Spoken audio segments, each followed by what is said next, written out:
আগের এপিসোডে আপনারা দেখেছেন নাতাশা আরিয়ানের সাথে কালাচক গ্রামে ঘুরতে যায় এবং সেখানে গিয়ে আরিয়ানের পূর্বপুরুষের একটা ভাঙাচোরা হাভেলি দেখতে পায় সে। নাতাশা আরিয়ানের সাথে হাভেলির ভেতরে যায়। তখনই আরিয়ানের কল চলে আসে আর সে হাভেলির বাইরে বেরিয়ে যায়। এমন সময় নাতাশা পুকুরের পাশে একটা ঝোপের কাছে একজন বৃদ্ধা মহিলাকে দেখতে পায় এবং এরপরে ওই বৃদ্ধা মহিলার সাথে কথা বলতে বলতে নাতাশা অজ্ঞান হয়ে যায়। তারপর তার যখন জ্ঞান আসে সে দেখে সে নিজের ঘরে, আর এরপরেই সে জানতে পারে সে প্রেগনেন্ট।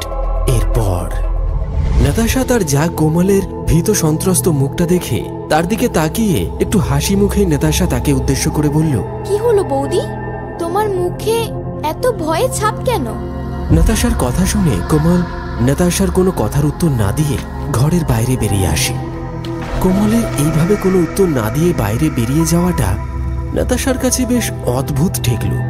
সে গভীর চিন্তায় মগ্ন হয়ে পড়ল। নাতাশার মনে নানান ধরনের চিন্তারা উদয় হতে লাগলো, আর এসব সাত পাঁচ ভাবতে ভাবতেই সে কখন ঘুমিয়ে পড়ল সে নিজেও বুঝতেই পারল না।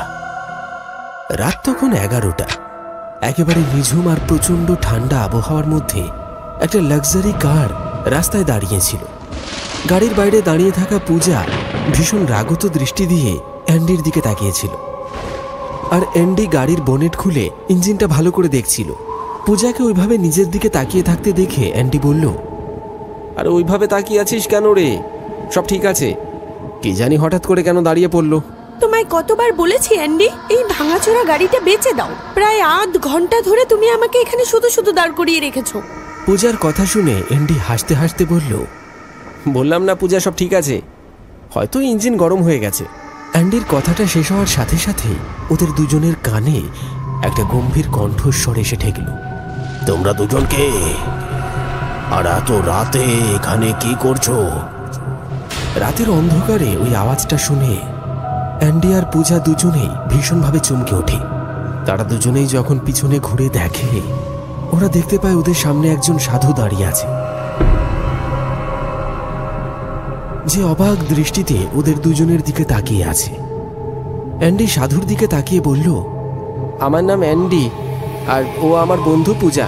আমরা কালাচকে হুকুম সিং এর হাভেলির দিকে যাচ্ছিলাম, কিন্তু হঠাৎ করে রাস্তায় গাড়িটা থেমে গেল। অ্যান্ডির কথা শুনে সাধুর মুখে একটা আতঙ্কের ছাপ ফুটে উঠল, আর তখনই আকাশ ঘন কালো মেঘে ছেয়ে গেল, সঙ্গে ছিটে ফোটা বৃষ্টি শুরু হলো। সাধু খুব গম্ভীরভাবে অ্যান্ডির দিকে তাকিয়ে থেকে বলল, এখান থেকে আবার ফিরে যাও। তুমি যেখানে যাচ্ছ সেখানে তোমরা দুজন গভীর অন্ধকার ছাড়া আর কিছু পাবে না। আর যদি তোমরা ওই ঘন অন্ধকারে চলে যাও তখন ফেরার পথ আর খোলা থাকবে না, কারণ মৃত্যুর পর কেউ ফিরে আসতে পারে না। সাধু বাবার কথা শুনে পূজা ভীষণ ভয় পেয়ে গিয়ে বলল, আপনি কি বলতে চান? হিয়ালি না করে পরিষ্কার করে বলুন না। তুমি কালাচকের সেই ভাঙা পরিত্যক্ত জায়গায় দাঁড়িয়ে, যেখানে বহু বছর ধরে কালাচক গ্রামের মানুষরা হারিয়ে যাচ্ছে, কিন্তু আমি জানি যে ওদের কে নিয়ে যাচ্ছে। সাধুর কথাটা শেষ হওয়ার সাথে সাথে অ্যান্ডি আর পূজার কানে একটা কারোর ভীষণ ভয়ানক আর্তচিৎকার কানে আসে। সেই ভয়ানক চিৎকারটা শুনে পূজা আর অ্যান্ডি দুজনেই ভয়ঙ্করভাবে চমকে ওঠে। তখনই সাধু দ্রুত পায়ে তাদের কাছে, একেবারে কাছে এসে পৌঁছায়, আর খুবই গম্ভীরভাবে ধীরে ধীরে তাদের দিকে তাকিয়ে বলল, কোনো শব্দ করো না কেউ। যদি একটুও শব্দ করো তবে তোমাদের মৃত্যু অনিবার্য। আমার সঙ্গে এসো। পূজা ভীষণভাবে ভয় পেয়ে যায়। ভয়ে সে অ্যান্ডির দিকে তাকায় এবং ওইদিকে সাধু ধীর পায়ে ঝোপের দিকে এগিয়ে চলল। পূজা আর অ্যান্ডির কাছে সাধুর কথা মানা ছাড়া আর কোনো পথ খোলা ছিল না। সাধু পূজা আর অ্যান্ডিকে কিছুটা দূরেই একটা ভগ্ন স্তূপের সামনে এসে দাঁড়ায়। তারপর তাদের দুজনের দিকে তাকিয়ে বলল, কিছুক্ষণ আগেই তোমরা যে চিৎকারের শব্দটা শুনেছিলে সেটা এই জায়গা থেকেই আসছিল। সাধু এইটুকু বলতেই পূজা আর অ্যান্ডি দেখতে পেল যে ওই ভাঙা চোরা প্রকাণ্ড বাড়িটার ভেতর থেকে দুজন মুখোশধারী বেরিয়ে এলো, আর দুজনেরই হাত রক্তে মাখামাখি। তাদের চোখ যেন কোনো এক অদ্ভুত রহস্য বহন করছে। আর কিছুক্ষণের মধ্যেই সেই দুজন মানুষ তাদের মুখের উপর থেকে ওই মুখোশগুলো সরিয়ে দেয়। আর মুখোশের আড়ালে থাকা ওই দুই ব্যক্তিকে দেখে অ্যান্ডি আর পূজার চোখ বিস্ফারিত হয়ে ওঠে। পূজা কাঁপা কাঁপা কণ্ঠে অ্যান্ডির দিকে তাকিয়ে বলল, এ তো আরিয়ানের বাবা হুকুম সিং আর আরিয়ানের বড় ভাই অনুরাগ। তুমি ঠিক বলছো পূজা, আসলে ব্যাপারটা কি হচ্ছে? পূজা আর অ্যান্ডি দেখতে পেল অনুরাগ আর হুকুম সিং বাড়িটার ডান দিকে এগিয়ে চলে গেল। তারপর ধীরে ধীরে অন্ধকারের মধ্যে হারিয়ে গেল। তখনই সেই সাধু এক রহস্যময় ভাবে তাদেরকে বলল, হুকুম সিং এর ছোট ছেলেটা শহরের একটা মেয়েকে বিয়ে করে বাড়িতে এনে তুলেছে। এটা শুনে অ্যান্ডি ভীষণভাবে চমকে উঠে বলল, নতুন মেয়ে মানে আপনি কি বলতে চান? এদের পরিবারে কেউ না কেউ সবসময় নতুন মেয়ে বিয়ে করে, কিন্তু যবে থেকে জানতে পেরেছি তার স্ত্রী গর্ভবতী, তখন থেকে আমার চিন্তা বেড়ে গেছে। এতে পরিষ্কার বোঝা যায় যে ওই মেয়েটা সাধারণ নয়। কি বলছেন আপনি? অনুরাগের ছোট ভাই তো আরিয়ান। আমাদের বন্ধু নাতাশার ওর সাথেই বিয়ে হয়েছে। আমি আর অ্যান্ডি ওর সাথেই দেখা করতে এসেছি। এটা শুনে সাধু বাবা ভীষণভাবে চমকে উঠে বললেন, যদি এটাই হয় তাহলে তোমাদের গিয়ে তোমাদের বন্ধুকে বাঁচাতে হবে। ওর জীবন মৃত্যুর মুখে। পরিষ্কার করে বলুন তো, এ সমস্ত রহস্যের পিছনে কি আছে?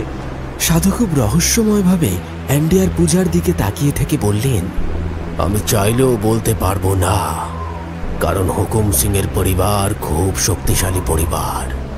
যদি তুমি এই রহস্য জানতে চাও তাহলে তোমাদের হুকুম সিং এর পূর্বপুরুষের ওই পুকুরের কাছে যেতে হবে, যেখানে তান্ত্রিকা নামের এক বৃদ্ধা মহিলা থাকে। সে তার পরিবারের কালো ইতিহাস সম্পর্কে জানে।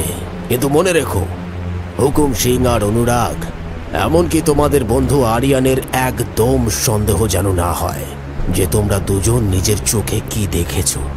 যদি তাদের মধ্যে যে কোনো একজনারও সন্দেহ হয় তবে জেনে রেখো, তোমরা দুজন কখনোই ওই হাভেলির থেকে জীবিত অবস্থায় ফিরতে পারবে না। এইটুকু বলেই সাধু বাবা ধীর পায়ে সেখান থেকে চলে গেলেন। পূজা আর অ্যান্ডির মাথায় অনেক প্রশ্নরা ঘুরতে লাগলো। সেই সমস্ত প্রশ্ন মাথায় নিয়ে তারা দুজন সামনের দিকে এগিয়ে চলল। তারপর নিজেদের গাড়িতে এসে বসল।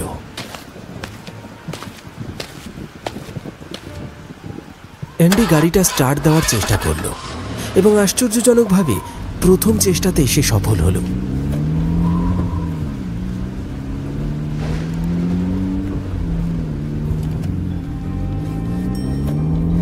কিছুক্ষণের মধ্যেই তারা আরিয়ানের সেই বড় হাভেলির সামনে এসে পৌঁছায়।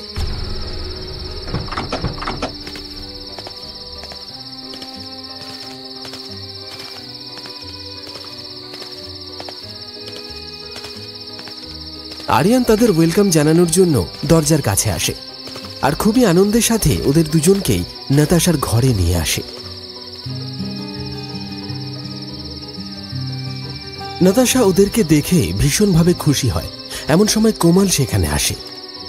নাতাশা কোমলের সাথে তাদের পরিচয় করিয়ে দিতে যাবে, ঠিক তখনই কোমল অ্যান্ডি আর পূজার দিকে তাকিয়ে বলল, তোমাদের দেখে মনে হচ্ছে ভীষণ ভয় পেয়ে আছো।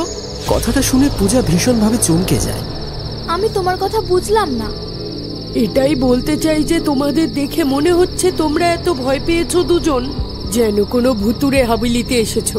কোমলের কথা শুনে অ্যান্ডি আর পূজা ভীষণভাবে ঘাবড়ে যায়, কিন্তু পর মুহূর্তে তারা দুজন নিজেদেরকে স্বাভাবিক করে নেয়। কিছুক্ষণের মধ্যেই অ্যান্ডি আর পূজার জন্য হাভেলিতে দুটো আলাদা রুমের ব্যবস্থা করা হয়।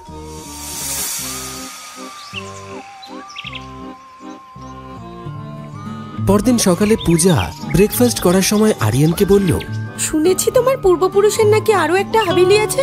হ্যাঁ, কিন্তু তুমি কিভাবে জানলে? তুমি আর এন্ডি তো এখানে প্রথম এসেছো। আরিয়ানের কথা শুনে পূজা আরো ঘাবড়ে যায়। তখনই এন্ডি সমস্তটা সামলে নিতে হাসি মুখে আরিয়ানকে বলল, কাল আমরা তোমাদের হাভেলির অ্যাড্রেস জিজ্ঞেস করছিলাম, তখনই গ্রামের একজন বলল যে তোমাদের একটা নয় দুটো হাভেলি আছে। এইটুকু বলেই এন্ডি চুপ হয়ে যায়। আরিয়ান হাসতে হাসতে এন্ডির দিকে তাকিয়ে বলে, হ্যাঁ, তো এতে এত অবাক হওয়ার কি আছে? আসলে আমাদের পূর্বপুরুষের হাভেলির নামে শুধু একটা ধ্বংসস্তূপ। তোমরা চাইলে তোমাদের দুজনকে আমি নিয়ে যেতে পারি। হ্যাঁ, নাতাশা যেতে পারবে না, কারণ নাতাশা বেশি চলাফেরা করতে পারবে না, ডক্টর বলেছে। ওয়ারি আরিয়ান, আমি আর অ্যান্ডি একলাই যেতে চাই, কারণ আমরা দুজন বাচ্চা নই। হ্যাঁ, তুমি যদিও বাচ্চাদের মতো আমাদের হাত ধরে হাভেলি দেখাতে চাও, তাহলে সেটা অন্য কথা। পূজার কথা শুনে আরিয়ান হাসতে হাসতে বলল, না না, তোমরা দুজন একা যেতে পারো, কিন্তু মনে রেখো হাভেলির বেশি ভেতরে যাবে না, কারণ জায়গাটা একেবারে ঝড়ঝড়ে হয়ে গেছে, আর তাছাড়াও আমার কিছু অন্য কাজ আছে। কিছুক্ষণ পরে আরিয়ান ওদের সাথে কথা বলে সেখান থেকে চলে যায়। এর কয়েক ঘন্টা পরেই পূজা আর অ্যান্ডি আরিয়ানের পূর্বপুরুষদের সেই হাভেলিতে এসে উপস্থিত হয়। তখনই অ্যান্ডি সেই পুকুরটা দেখতে পায়। পূজার দিকে তাকিয়ে অ্যান্ডি বলল, কাল আমরা দুজন যা দেখলাম সেটা দেখার পর আমার মাথা কাজ করছে না একেবারে। আমি ওই সাধুর কথা বিশ্বাসই করি না, কিন্তু সেদিন ওই বাড়িটার ভেতরে আরিয়ানের বাবা আর ভাই বেরিয়েছিল, আর আমি শুধু এইটুকু জানি যে আমার বন্ধুর প্রাণ সংকটে। চলো ওই পুকুরের কাছে। অ্যান্ডি আর পূজা ধীর পায়ে সামনের দিকে এগিয়ে চলল, তারপর পুকুরটার একেবারে কাছে চলে আসলো। তারা দুজন ওই পুকুরটার কাছে এসেছে এমন সময় তাদের কানে একটা মহিলার ভারী কণ্ঠস্বর ভেসে আসে। তোমরা দুজন কে? অ্যান্ডি আর পূজা যেই ঘুরে দেখল, নাতাশার দেখা সেই বৃদ্ধা মহিলা সেখানে দাঁড়িয়ে আছে এবং এক দৃষ্টে ওদের দিকে তাকিয়ে থেকে রহস্যময়ভাবে হাসছে। আসলে আরিয়ানের পরিবারের কি রহস্য রয়েছে, এই সবই রহস্যময় ঘটনাগুলো জানতে সঙ্গে থাকুন এই গল্পের আগামী পর্ব পর্যন্ত। রাত গভীর পর্ব 5। বন্ধুরা, আমাদের আজকের এই গল্পটি তোমাদের কেমন লাগলো অবশ্যই কমেন্ট করে জানিও, আর এরকম আরো ভয়ঙ্কর কাহিনী দেখতে অবশ্যই চ্যানেলটিকে সাবস্ক্রাইব করে পাশে থাকা বেল নোটিফিকেশন অন করে রেখো।